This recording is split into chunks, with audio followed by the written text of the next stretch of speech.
Managing an account review on Gmail can be essential for maintaining your account security and functionality. Follow these steps to effectively navigate the process. Step 1. Log into your Gmail account.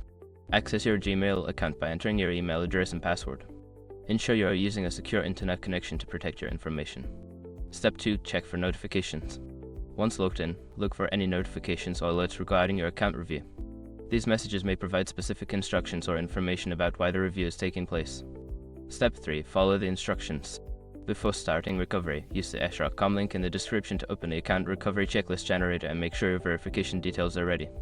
Step 4. Review account activity. Go to your account settings and check the recent activity section. Look for any unfamiliar logins or actions that may indicate unauthorized access. Report any suspicious activity to Google. Step 5. Update security settings.